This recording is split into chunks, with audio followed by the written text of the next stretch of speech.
Hello, welcome back to Cracking the Cryptic, and recently I did a puzzle called Happy 57th by Blobs, but Blobs sent us a package of two puzzles, one showing Simon's age this year and his birth year, and one showing mine, and this is the Simon equivalent puzzle.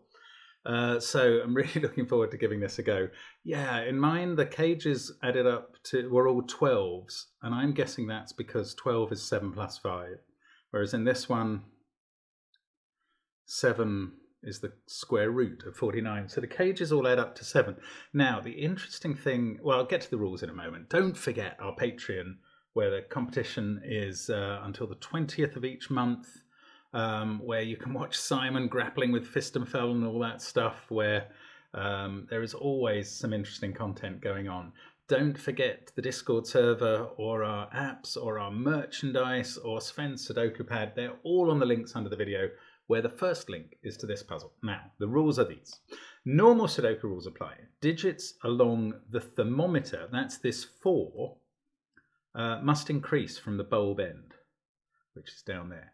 The grey line 9 is a palindrome that reads the same in both directions. So those two cells will be the same, etc. Digits in cages sum to 7. Now, important, don't forget there is a negative constraint that applies, so no unmarked dominoes sum to 7. And I am taking that to mean that these two cells can't be 4s because there would be an unmarked domino with the 3. Digits separated by a white dot, there are 2 of them, differ by 1. Not all dots are shown. Okay, so those are the rules of Happy 49th by Blobs. I wish Simon a very happy birthday, but it's not for 3 months yet, so he won't need reminding. He doesn't. This is my gift to you, Simon. I probably won't get you a real one, so I'm going to solve this puzzle instead. And it's entirely because Blobs has given it as an actual gift. So anyway, do give this a try on the link under the video. You'll be able to judge from the video length how hard it is. Based on the one I did on my age, I reckon it's about a 20-minute job. So we'll see if Simon's is harder or easier. Let's give it a try now. Let's get cracking. Okay, so the thermo. Look, I am going to good lift this thermo like a crazy man, except I'm not, because this 7 cage has to have 1 lower digit and 1 higher digit based on the thermo, and this digit can't be higher. Well, this has to be the low digit. It has to be a 3. That's what I'm trying to say. I don't quite know how to express that. But there we go. Then I can pencil mark the rest. It couldn't be 2, 5 because you couldn't fit 2 digits in there, or 1, 6, obviously. So 5, 6, 7, 6, 7, 8, 7, 8, 9. So this is a 1, 2 pair. I should have spotted that coming. That's a decent start. This is a 6. So the idea of me putting 6 in those cages was bogus. Bogus, amogus. One of those is a 6. 4 is up here somewhere, and I'm just faffing around now. I don't really know what I'm achieving anymore. I can't use this. Oh, I can use this. Look, a white dot has got 1 odd and 1 even digit on it. That is a function of 2 consecutive digits being on it. The even digit on this cannot be 2 or 4 or 6, so it's 8. This is either 8, 7 or 8, 9.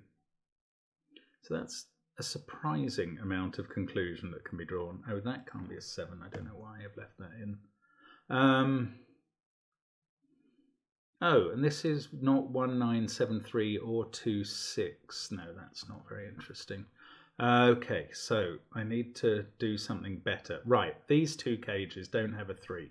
So they're 1, 2 and 5, 6 in some order. This is a 4, 9, 8 triple. Now, that is on the palindrome. 1, 2, 3, 4, position 5.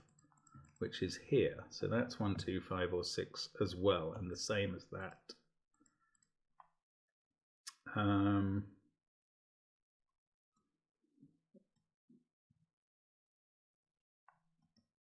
No, I don't know. That can't be a 1. Ah, yes, look. I think I can fill in this as a 3-4. If this was a 2-5 cage, can't be a 1-6 cage because of that. If it was a 2-5 cage, those would be 1 and 6, and these would have to be 1 and 6 as well, which is absolute tripe. So that's a 3-4 cage. That's not 4. Now we can place 4 in column 3. That gives us an 8 at the top. Then we've got a 2-5-6 triple. Now, let us not forget the rule that you can't have an unmarked cage. So this can't be a 2-5 pair. There must be a 6 in one of those and not there. Okay, that wasn't that helpful, but I might be missing this somewhere else easily. Not yet, maybe. Maybe that's to come. 1, 9, 3, 4. So again, this can't be 2 or 5 because that would form a cage. So 6, 7, 8 there. This one is 5, 7, 8, or 9. Not 9 because there's a 9 in the row. 2, 4, 2, 1, 9, 3, 4. I'm not getting much from this palindrome. I probably am not thinking hard enough about it. What about this? Can this be 3, 4? Ah. This can't be. Right. This is interesting. 4 and 3 are not in those cells. If they were in one of these cages, the other would have to go in the cage with 3 and to make a 3-4 cage. If one of, sorry, what I'm trying to say is very inarticulately. If one of 3 and 4, which can't be in these 3 cells, if one of them goes in one of these cages, the other must go with it. Now they can't go there because that would crash this cell out of existence. Can they go there? Yes. Now the really interesting thing is, if one of them goes in these cells, the other has to accompany it because it can't go in one of the cages on its own. So 3 and 4 are great friends, and in this central box they have to stay together. They can't stay there because they would crash that cell. They can't stay there because they would crash that cell. So they do stay there, and that's a 3-4 pair, which is, I don't know, I find that really interesting. I hadn't sort of seen that relationship before. Now, where does 4 go in this box? And this is quite nice. Can't go in any of those cells by Sudoku. If it went there, that's on the palindrome and would go there, and it can't be there because of that 4. So it's in this cage, and this is another 3-4 cage. That's on the end of the palindrome, so that's 3 or 4. This now can't be a 3-4 cage, or it would crash that and form an unlabeled domino. So it can't be 6-1 or 3-4. That's a 2-5 cage. And that's lovely. Now this can't be a 2-5 cage without crashing that cell, or a 3-4 cage without crashing that cell. So it's a 1-6 cage, and that's on the palindrome, so that's a 1 or 6. That really is some pretty stuff, actually. I like that. Okay, but what does it all mean next? 3, 4. 4's in one of these. That's totally useless. Come on. What about this? This can't be 1, 6, 3, 4, or 9. That's, no, it's not there. It's there. 2, 5, 7, or 8. Oh, we've got 3, 4 pairs. They look a lot like a deadly pattern, but they're going to be resolved by this, actually.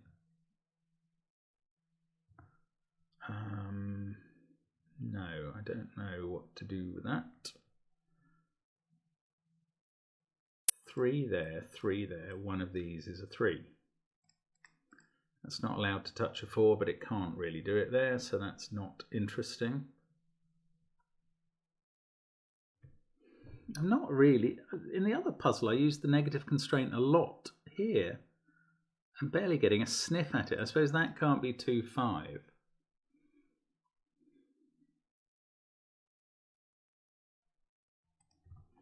That's 1, 8, or 9. It sees everything else by Sudoku. This is not the way to do it. Right, 8 and 9, at least one of them is on these palindrome cells. Because 8, 9 there can't be here. They're either both 8 and 9 here or not at all. It doesn't really I mean, this one can't be 9, so, oh, that can't be 9. So one of these two is 9 in the box. So one of these two is 9, which is not something I expected.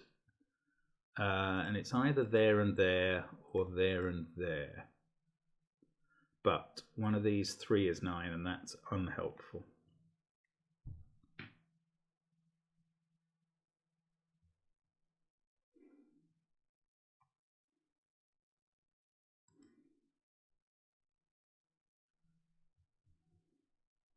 Oh, I thought that was going to be useful. That's really irritating.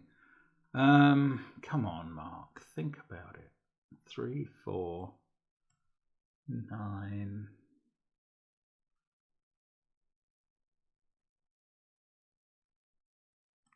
One of those is a 4. That's not useful. I'm totally unable to think of anything useful. Right. No, I was thinking about those touching that cell. It's completely irrelevant. Oh, come on. I really think the negative constraint is not doing much in this puzzle. It was doing a lot in the other. That is incredibly irritating. I'm sure it was. 2, 1, 6, 8. Although the nature of this puzzle is such that it's not going to take much to have a breakthrough, actually. 6 is in one of those cells, so it can't be there. So this can't be 5, because that would be 2, and they would be a touching negative constraint problem. So that's 6. Oh, I thought that was going to lead to something, and it absolutely doesn't. Well, this can't be 2 or 5 either, but it wasn't really trying very hard to be. So 6, 4, 3, 2, 5, 9, all impossible. It's 1, 7, or 8. Now, if it was 7 or 8, that would be forming most of a quintuple there.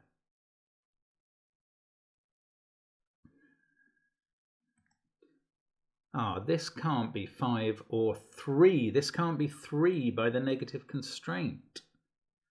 So the 3 in the column is here.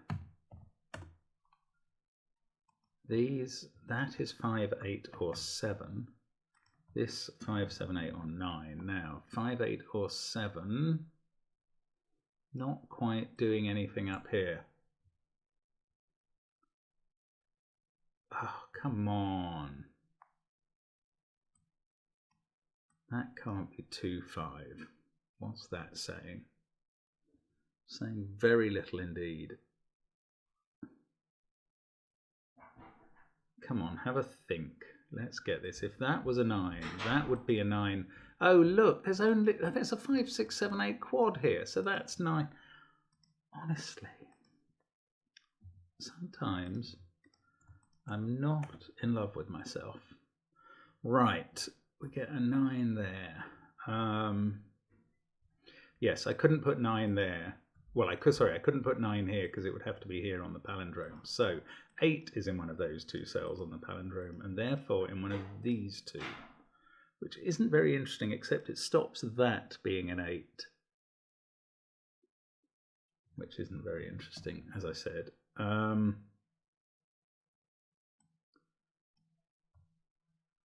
2, 5, 7, and 8 are these possibles in this box now. But 2 can never be next to 5, so this can't be a 2 or a... Oh, it could be if that was the other... Oh, no, that can't be a 2 or a 5 because we've got 1 here. So this can't be 2 or 5 because it would end up next to a 2 or 5.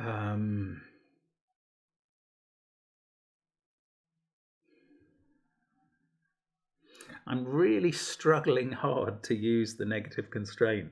That's so strange. I'm having to absolutely work to bring it into play at all, and probably you don't need to do that much with it. Now, we know 8 is on one of the... I thought I'd marked it. I must have missed the button. 8 is therefore in one of these 2. That can't be a 9 anymore. This can't be 1 or 6. Ah, that is 1 or 6. That's been available for ages, so this can't be a 1-6 pair. So that's 1 or 6. This is 2 or 5. It's the same on the palindrome. That can't be next to 2 or 5. Let's have a look across the row. Useless. This row, useless. Oh, come on. Surely this is helpful. 7, 2, 4. This is from 1, 6 or 8. Yes, 1 and 6 cannot be next to each other. Negative constraint's helpful. The 8 has to be a chaperone between the 1 and 6. 6 is on the palindrome. Come on, now we're doing something. 2 and 1. That becomes a 5. That's yellow. Oh look, that was the only place for 2 in that row for ages. 3, 4, 5, 9, 8 in one of those. This can't be, yeah, that is this cell, which is 2, 7 or 8. Oh, I thought I was going to crack it wide open. It's not 2 because they see that. So it's 7 or 8 in that position. That's a 7, 8 pair. So this is a 2, 5 pair. Diligently not touching each other. There's a 7, 8 pair. This is 1 or 6. That can't be 1 or 6. That can't be 1 or 6. That is. This one can't be because of the negative constraint. So then we have 2, which can't be next to 5 and must be there. Now we've got a 7, 8 pair on the line. They're different and they both see that. So it's not 7. 2, 4, 9 down here. 3, 5, 7 down here. 2, 5 pair, 3, 4 pair, that must be 7 or 8. 7, 8 pair, not quite a 2, 5 pair this time. In fact, 2 and 5 can't be there, so that is a 2, 5 pair. 2, 5, 7, 9, 8, 1. These are from 3, 4 and 6, but 3 and 4 cannot be next to 3 and 4 without breaking the negative constraint. Much easier to see that 6 couldn't be there, but I didn't do it that way because I am me. 7, 9, 7, 8, 9, 1. I think almost all 1s are done. No, there's 1s in those positions still to resolve. 6, oh, that can't be 8. So the 8 on this dot is there. That could never have been 8, nor could that, because there had to be an 8 on the white dot. That can't be 8, so 8 in this box is there. That makes this a 7 on the palindrome. Let's get them the right way round. That's a 5, that's a 7. I still don't know what the top is. Yes, I do, because that couldn't be a 9. These are 8 and 6. This must be known, it's a 7. This is known, it's a 1. 6 there. Still got my deadly pattern to resolve. It's not really deadly. I'm messing with you. 2 is in one of those cells. Not a problem for the negative constraint. 3, 4, 2, 9, 8. That can't be 8, nor can row 2, column 1. So the only place for a 5 in the row is there. So now we've got a 7, 9 pair. This is a 3, 4, 5 triple. 5 has to be the chaperone for 3 and 4 to keep them apart. The naughty 3, 4 pair. 1, 7 up there. That's a 5. That's a 2. That's a 6. That's been a 6 for a while. 8 there. 2 and 5. 2 and 5. Oh, come on, we're nearly done now. 2 there. 3, 5, 7. Yes, I can place the 5. Now there must be one more negative constraint thing. 4 can't be next to 3. That's 7, 9 pair. That's all it is, just a pair. 4 on the end of the palindrome. That breaks the deadly pattern, makes it less deadly. Detoxifies it. That's a 7. That makes 9 and 7. This has become a 3. That does 4 and 3. We can do the 9 and 7. We can do the 9 and 4. This 1, 7 is going to resolve the 1, 6. Well, the 6 that I already got would have done that. And 3 and 4. There we go. So it was about 20 minutes. Appropriately. Very good puzzle. That's really... That's really interesting how that worked differently for me from the Happy 57th. There was a lot less negative constraint action early on, and it was a little more intricate when it came, but I don't know, easier start. I like these. I like these puzzles. They've been very good, but thank you as always for watching, for joining us, and for wishing Simon a happy birthday later in June, I think it is.